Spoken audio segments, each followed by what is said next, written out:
the church was going downhill.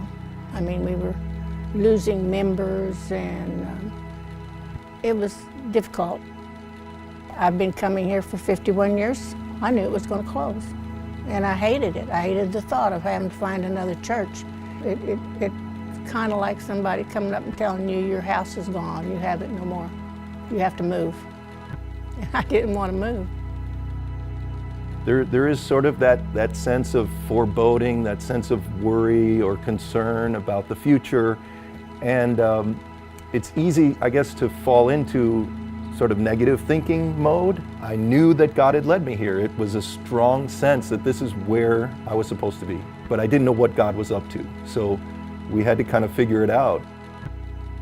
And I think when you can shift your mode away from sort of what can we do or what do we need to do, to the mode of thinking about, well, what can God do and what is God doing and how can we be a part of that?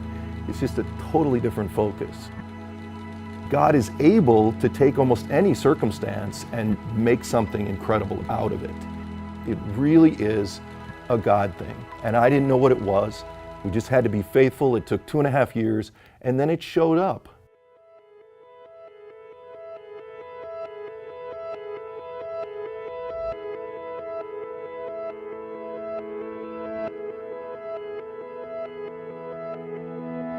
There was a church in town that closed. They had been running the food pantry. The food pantry people, the clients, were really anxious to know if it would be able to be continued. And I said, you know, our church has a lot of space because we're small and we can offer our space, but we don't have the resources.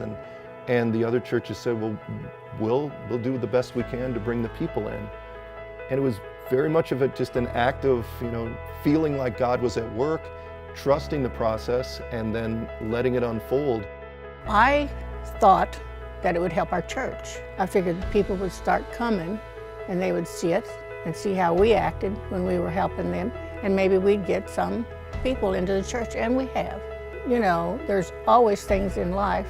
If you want to gain something, you have to give up something. When the food pantry opportunity presented itself, we were ready to go. The groundwork had been laid. And that was God doing that. And we were just being faithful and following God's lead.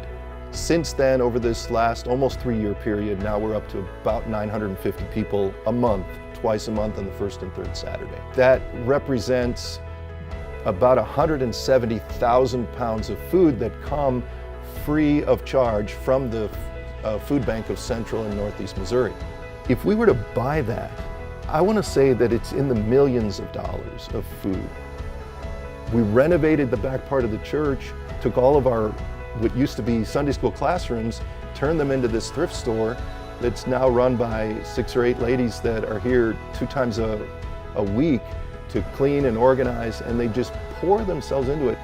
We put up signs at the grocery store. I put up signs at the hardware store. I put business cards at every restaurant I went to, and it just gets bigger and bigger. They just keep coming in from everywhere. I mean, when I first presented this to the congregation, there were some people that looked at me like, this is nuts. You know, you can't do this. This is too big. And I told them, you know, it doesn't feel like it's something that we're going to do. It feels like something that God's going to do. And that's the bottom line. We don't know from week to week who's going to come. We're still a 12 to 14 member congregation. And there's still that sense of we're in God's hands. Is this the end? It's not the end. It feels like a beginning. It's like this is how we start, and it goes on from there. I lift these needs up to you, Father God. I lift them before your throne of grace, and I just ask, God, that you would minister to each one of these people's hearts, Lord, and that you would minister to their needs as they look to you for their help and their strength.